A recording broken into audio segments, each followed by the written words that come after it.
지난 시간에 이어서 2월 달에 인물 설교 오늘 두 번째 아브라함에 대해서 함께 말씀을 나눠보고자 합니다. 우리가 살다 보면 어떤 일에 그 사람이 대명사다 이런 말을 할 때가 있습니다. 요즘에는 아이콘이다 이런 용어를 쓰기도 하지요. 정직의 대명사 하면 링컨 대통령을 말합니다. 또 헌신의 대명사 하면 테레사 수녀를 이야기하지요. 배신의 대명사 여러분 누구죠? 가룟 유다. 그런가 하면 기술의 혁신이 대명사가 되는 인물도 있습니다. 애플의 창업자였던 스티브 잡스는 혁신의 아이콘, 혁신의 대명사로 불립니다. 여러분 그런데 성경에 3,000명가량 되는 그 많은 인물 중에 복의 대명사로 불리는 사람이 있습니다. 바로 그 사람이 아브라함입니다. 성경은 아브라함을 무슨 부자의 대명사, 성공의 대명사 이렇게 부르지 않습니다. 그의 이름 자체가 복이 되는 복의 대명사로 그가 설명이 됐죠. 그래 창세기 12장 2절에 하나님이 말씀하십니다. 너는 복이 될지라 그러죠. 오늘 여러분들도 이런 복의 통로들이 다 되기를 주님의 이름으로 간절히 축원드립니다. 여러분 노아는요, 아브라함은 노아의 10대 손입니다. 역사적인 시간을 좀 이렇게 계산해 보면 노아의 홍수 이후에 한 300년 정도 지나서 아브라함이 태어났어요. 어디에서 태어났습니까? 갈대아 우르라는 장소에서 태어났습니다. 사도행전 7장에 보면 스데반이 설교를 하는데 그 아브라함의 고향이 메소포타미아 지역 그 갈대아 우르라고 설교를 합니다. 이 갈대아 우르는 어떤 지역입니까? 이 갈대아하고 우르를 나눠서 설명을 해야 되는데요.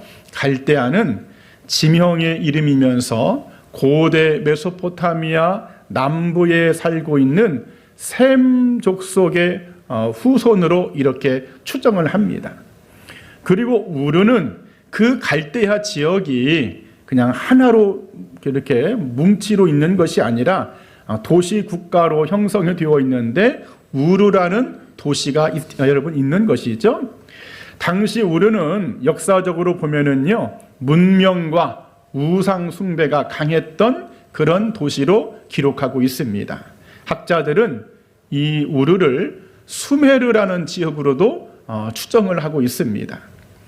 그리고 고대 근동 자료인 오렉이라는 이 자료를 보면은요, 우르는 달을 수호신으로 섬기는 그런 지역이었습니다. 성경에는 그런 언급이 없지만은 유대교의 미드라시 전승에 의하면 창세기 라바 38장에 이런 말씀이 있습니다. 아브라함이 아버지의 우상 가게에 가서 그 우상들을 전부 깨부쉈다. 그러니까 아브라함의 집안이 달을 섬기는 월신을 섬기는 그런 우상을 만들어 파는 집안이었다는 것이 전승에 기록이 되어 있어요.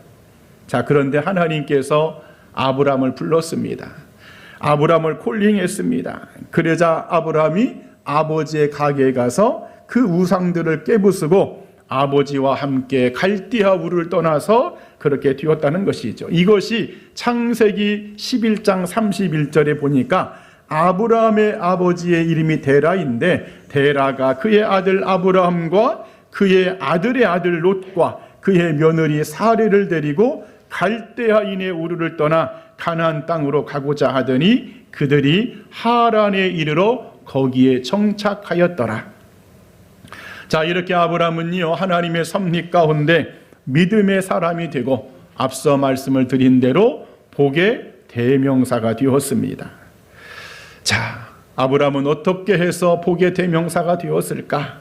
자, 오늘 2월달 지난 시간에 이어서 인물 설교 아브라함에 대하여 말씀을 나눌 때에 오늘 이 시간에 성령의 크신 은혜가 우리 모두에게 함께하기를 간절히 축원드립니다.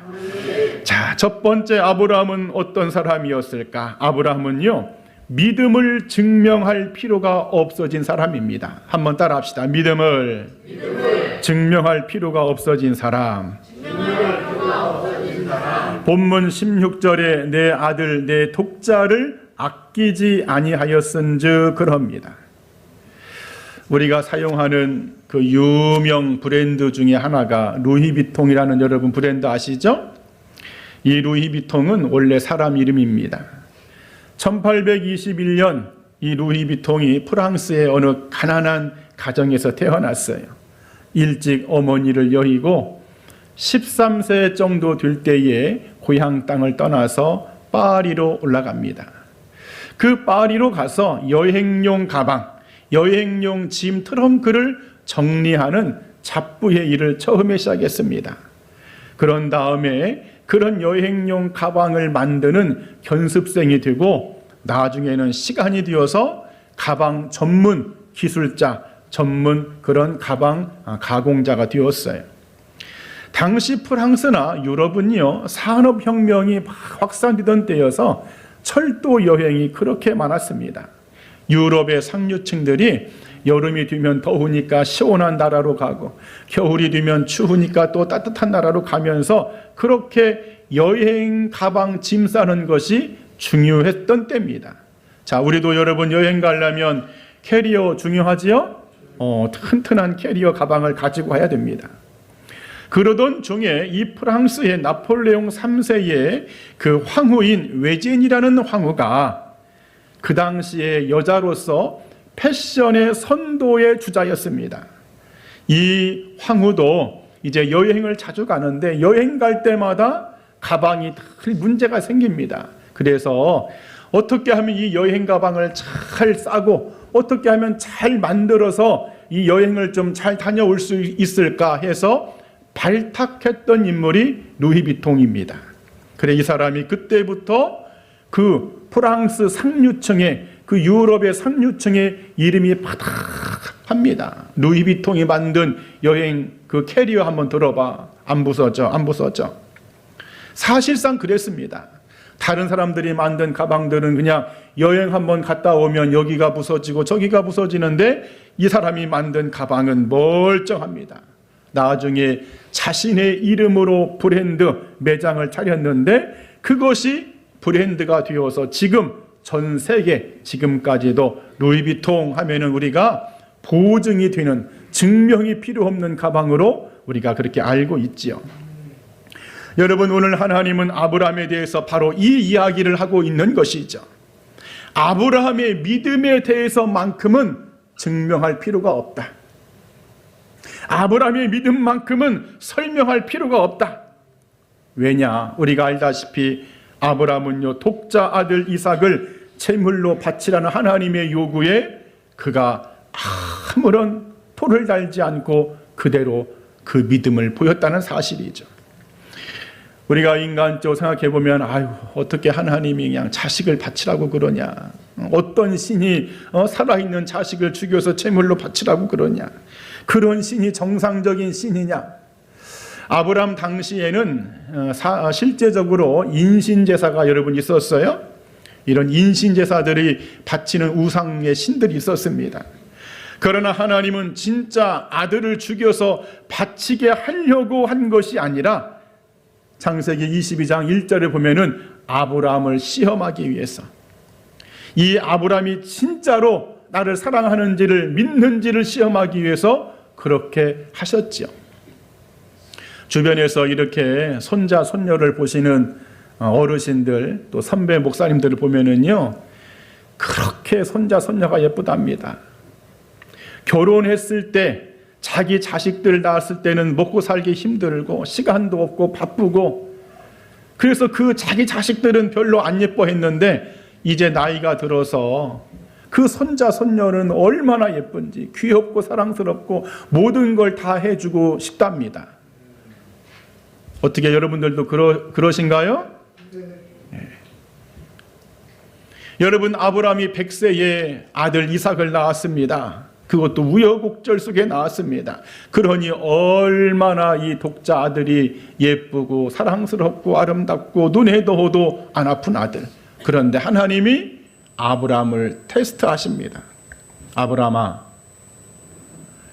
지금 너에게 기쁨을 주고 있는 그 아들, 너의 삶에 행복을 주고 있는 그 아들, 네가 지금 사는 목적이 되는 그 아들을 나에게 제물로 바쳐라. 이럴 때에 아브라함은 아무런 질문도 하지 않습니다. 하나님 왜 갑자기 아들을 요구하십니까? 우리 같으면 물어볼까요? 안 물어볼까요? 당연히 물어보지. 하나님이 왜 이러시는 거예요? 이렇게 어렵게 이렇게 주셨는데 왜 이 아들을 가져가시려고 합니까? 라고 우리 같으면 한 번이라도 물어볼 것 같은데, 아니면 때를 쓰면서 차라리 하나님 나를 데려가세요. 그럴 법도 한데 아브라함은 아무런 말을 하지 않습니다. 그냥 하나님 앞에 바칩니다. 믿음을 증명할 필요가 없는 사람. 신학자 칼빈은 이 사건을 이렇게 정의합니다. 하나님의 음성의 분명성, 타협이 없고 확고한 주님의 음성 앞에 아브라함은 그냥 논쟁 없이 바친 것이다. 신학자 쉐렌 키르케고르는 이런 말을 했습니다. 당시의 아브라함의 믿음은 보편적인 윤리를 뛰어넘는 설명이 안 되는 믿음을 가지고 있었기 때문이다. 히브리서 11장 19절은 이렇게 말하죠. 아브라함은 하나님이 이삭을 다시 살리실 줄을 믿었더라. 사랑하는 여러분, 오늘 저나 여러분들도 믿음에서만큼은 증명이 필요가 없는 이 믿음까지 가기를 축원드립니다. 물론 처음 믿을 때는 하나님이 정말 계신지, 말씀이 맞는 것인지, 정말 기도하면 응답이 되는 것인지 확인받고 싶을 수 있지요. 물론 그건 역시 믿음이 자라고 성장하는 과정입니다. 그러나 우리의 믿음은 어디까지 가야 되느냐? 증명이 필요 없는 믿음까지 가야 할 줄 믿습니다. 막 그래야지 이렇게 해주면 믿겠습니다. 저렇게 해주면 믿겠습니다. 이 문제만 해결되면 하나님 제가 믿겠습니다. 하나님을 조건적으로 믿고 나의 이익에 따라서 믿는다면 그 믿음은 성숙한 믿음이 아니라는 사실입니다. 오늘 하나님은 아브라함에게 말씀하십니다. 네가 이같이 행하여 너의 독자도 아끼지 아니하였은즉 아브라함아, 내가 너의 믿음만큼은 보증하마. 내가 너의 믿음만큼은 인정하마. 그래, 오늘 저나 여러분들도 증명이 필요 없는 믿음, 하나님도 보증하는 이 믿음까지 날마다 자라가는 은혜가 있기를 주님의 이름으로 간절히 축원드립니다. 또 두 번째, 아브라함은 어떤 사람이었을까? 아브라함은요, 하나님으로 맹세를 하게 만든 사람입니다. 한번 따라합시다. 하나님으로 맹세를 하게 만든 사람. 자, 오늘 본문 16절에 내가 나를 가르켜 맹세하노니 그럽니다. 맹세에 대한 이런 재미난 좀 씁쓸한 우화가 하나 있어요. 어떤 사람이 몸이 아파가지고 죽게 생겼습니다. 하나님, 저의 병을 고쳐만 주신다면 제가 소 100마리를 하나님 앞에 바치겠습니다. 제가 맹세합니다. 고쳐주기만 하면은 그냥 소 100마리를 반드시 바칠 것을 맹세합니다. 정말 기적적으로 병이 나았습니다. 그런데 병이 나으니까 이 소 100마리가 아까워졌어. 꾀를 쓰기를 밀가루로 소 100마리를 만들어 가지고 그것을 가지고 하나님 앞에 제물로 바칩니다. 아주 꾀를 쓴 거죠. 그리고 우깁니다. 저기 소 100마리 바쳤잖아요. 하나님이 꿈에 말씀하기를, 그래, 내가 너의 제물 잘 받았다.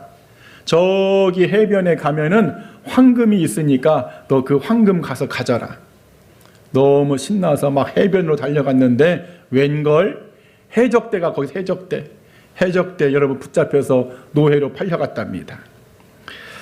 여러분, 우리가 이 세상을 살아가면서 맹세를 많이 하지는 않지만은 불가피하게 맹세를 할 때가 있어요, 없어요? 있습니다.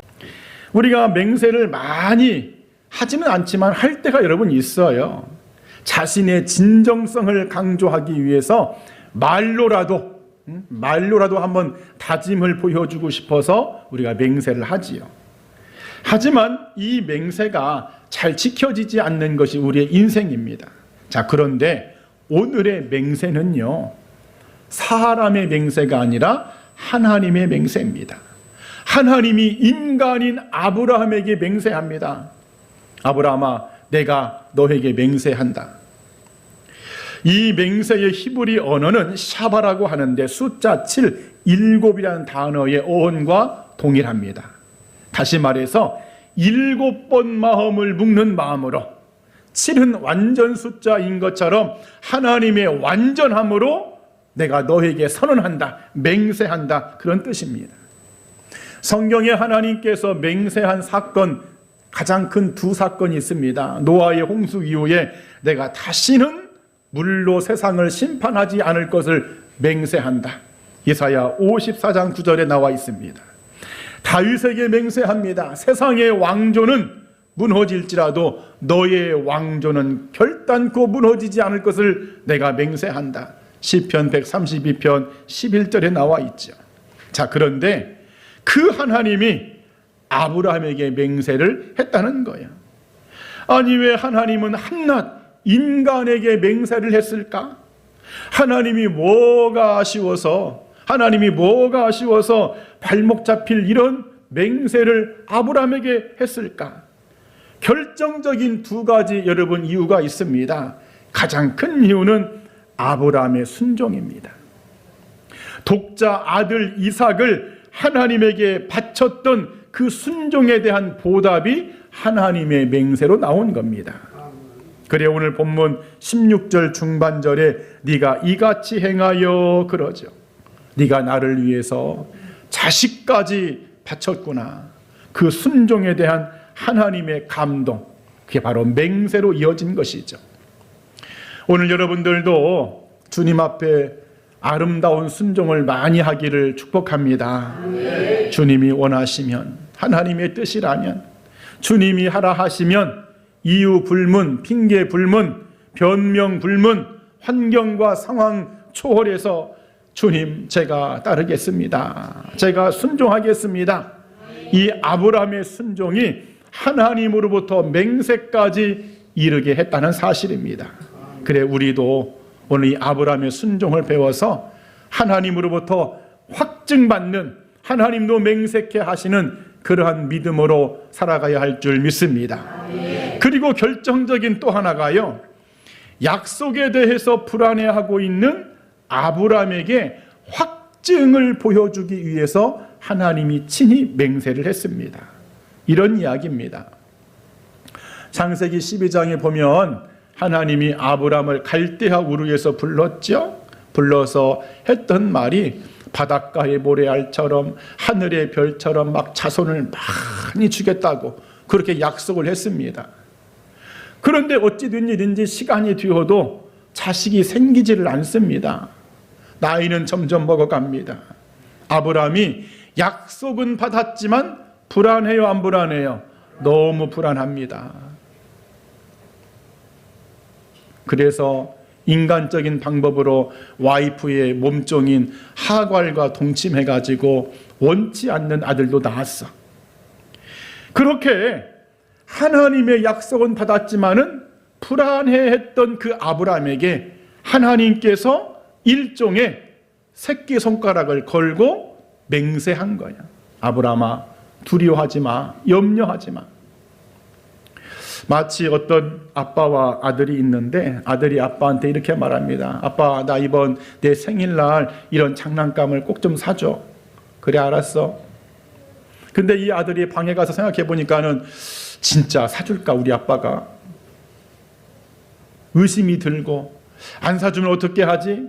다시 나와서 아빠, 그거 생일날 나 그거 사주는 거 확실하지? 아, 그래, 확실해. 또 다음날 또 와서 또 물어봐. 아빠가 이리 와봐 아들아. 자, 새끼손가락 걸어. 아빠가 네 생일날 반드시 꼭 어떤 일이 있어도 너의 그 선물을 사주마. 여러분, 이렇게 했을 때 그 아들이 불안해하지 않는 것처럼 바로 그 불안해했던 아브라함의 인생, 내 인생이 이대로 그냥 끝나면 어떻게 하나? 자식도 없이 끝나면 어떻게 하나? 내 후손이 많다고 했는데 이렇게 그냥 끝나면 어떻게 하나? 그런 불안에 대한 하나님의 언약, 확신, 내가 반드시 약속을 지킬 것이다라는 그런 이유로 하나님이 맹세를 하셨다, 그런 말이죠. 여러분, 오늘 저나 여러분들도 하나님의 약속을 받은 자녀들인 줄 믿습니다. 아멘. 한번 따라합시다. 나는 하나님의 약속을 받은 자녀입니다.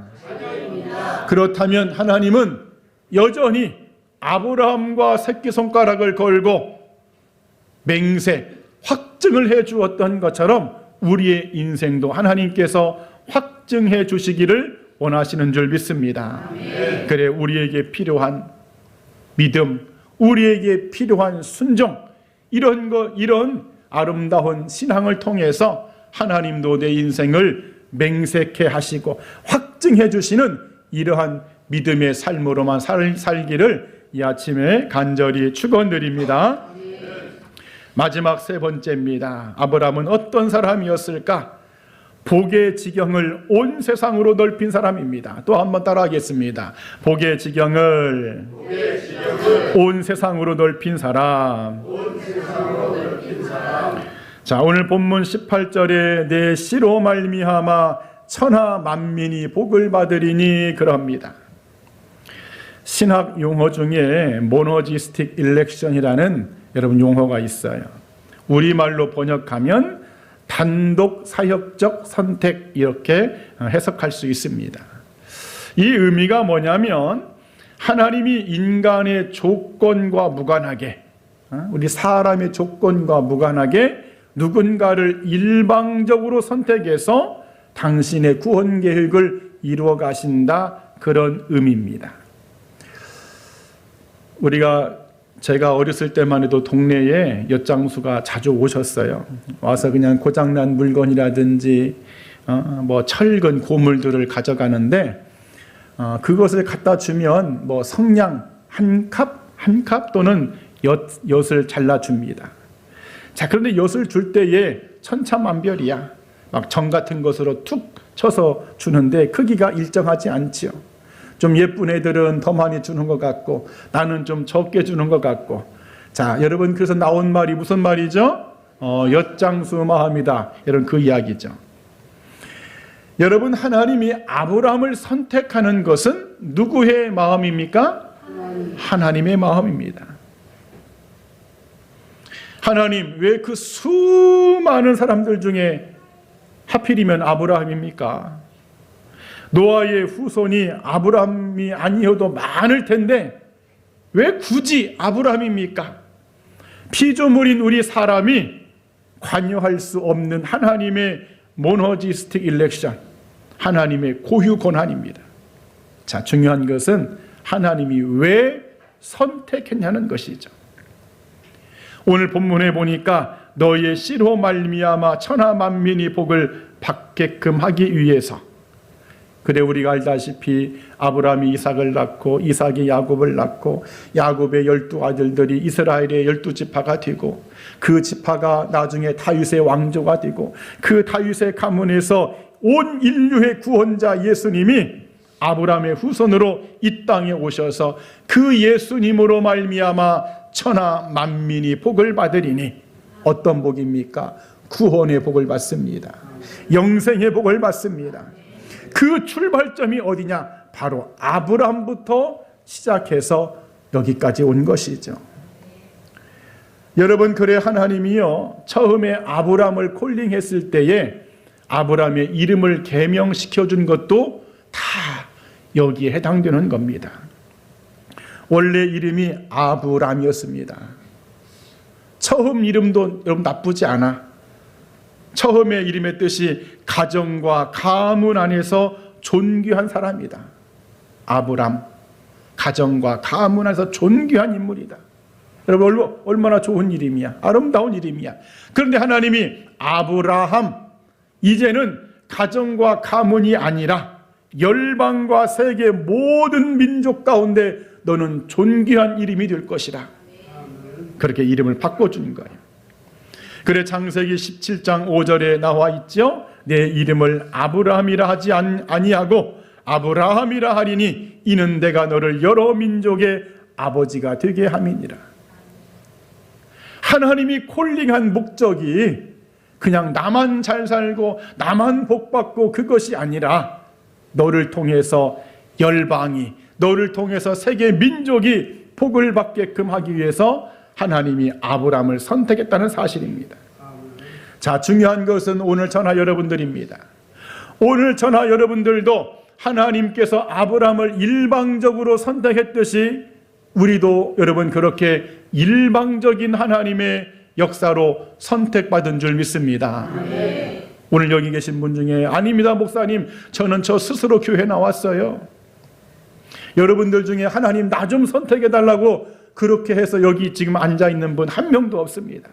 전부 하나님의 일방적인 선택입니다. 우리가 이것을 뭐라고 하냐? 은혜라고 하지요. 그런데 왜 선택했냐는 거예요. 왜 우리를 선택했냐는 거예요. 아브라함을 선택해서 복의 통로로, 복의 근원이 되어서 세계 열방으로 그 복의 지경을 넓게끔 하기 위해서 선택하신 것처럼 우리도 하나님의 복을, 하늘의 복을, 구원의 복을, 영생의 복을 세상 가운데로 흘러가게끔 그 일에 쓰임받게끔 하시기 위해서 우리를 선택하신 줄 믿습니다. 그래 성도는요, 나로부터 시작해서 하나님의 복을 넓혀가는 사람이 성도인 줄 믿습니다. 한번 따라합시다. 하나님, 나로부터 시작해서 주님의 복을 넓혀가게 하옵소서. 아멘. 바로 아브라함이 그런 사람이었다는 거예요. 복의 지경을 모든 민족으로 넓혀가게 한 인물. 오늘 우리 신실의 모든 성도들도 이러한 아름다운 멋진 인생들이 되기를 축원드립니다. 자, 이제 말씀을 정리하겠습니다. 이솝 우화를 보면은요, 우리 인간의 몸, 그 인체 이 배와 몸의 지체들에 대한 이야기가 있어요. 어느 날 이 몸의 지체들이요, 회의를 엽니다. 야, 저 위장, 저 배 좀 봐라, 저 배. 우리는 맨날 죽도록 일을 해서 음식을 먹여주는데 저 배는 맨날 놀고만 있다. 이제부터 우리 저 위장, 배를 위해서 일하지 말자. 그때부터 발이 일을 하지 않습니다. 손이 음식을 들지를 않아. 입이 음식을 씹지를 않아. 이빨 역시나 아무런 일을 하지 않습니다. 그러니까 막 너무 신이 났어. 너무 좋아. 박수 치면서 막 이제 고소합니다. 막 이제 배 이 위장을 위해서 일을 안 하니까. 자, 그런데 하루가 지나 이틀이 지나 갑자기 다리에 힘이 풀리네. 손에 힘이 없네. 입이 바짝바짝 마르네. 그때 그들이 무서운 깨달음을 깨달았어. 아, 그렇구나. 우리가 위장으로 배로 보낸 그 음식이 잘 소화가 되어가지고 영양분으로 우리에게 보내줘야만이 우리가 힘을 내고 사는구나. 야, 우리 다시 회개하자. 다시 일하자. 여러분 해서요, 열심히 이 몸의 지체들이요, 이 배한테, 위장한테 음식을 공급했답니다. 여러분, 예수님은 이렇게 말씀하셨어요. 나는 포도나무요, 너희는 가지니. 목사님, 왜 우리가 열심히 신앙생활을 해야 됩니까? 왜 이 주일날 놀고 싶고 쉬고 싶은데 이렇게 나와서 예배를 드려야 됩니까? 왜 아브라함처럼 순종하는 믿음 생활을 해야 됩니까? 왜 아브라함처럼 자식까지 바치는 이런 헌신을 우리가 왜 해야 됩니까? 여러분, 다른 거 다 떠나서 다른 거 다 떠나서 내가 사는 길이기 때문에 그렇습니다. 아멘. 한번 따라합시다. 내가 사는 길이다. 내가 사는 길이다. 내가 내 인생이 힘을 얻는 길이기 때문에 여러분 우리가 열심히 믿음 생활을 하는 줄 믿습니다. 아멘. 그래 오늘 우리가 아브라함처럼 믿음만큼은 증명이 필요 없는 이 믿음까지 자라고 성장하는 은혜가 있기를 축원합니다. 아멘. 아브라함의 순종, 아낌없이 드리는 이 순종을 통해서 우리의 인생도 하나님이 감히 맹세하시는, 하나님이 확증해 주시는 그러한 삶을 살기를 축복합니다. 아멘. 그리고도 나로부터 시작해서 우리의 가정, 우리의 교회, 우리의 이웃, 우리의 모든 삶이 하나님의 복이 흘러가게끔 하는 그런 멋진 신앙생활의 주인공들이 우리가 되기를 축복합니다. 아멘. 오늘 이 아브라함을 통해서 주시는 이 놀라운 은혜가 우리 모두에게 있기를 간절히 축원드립니다. 아멘. 기도하겠습니다.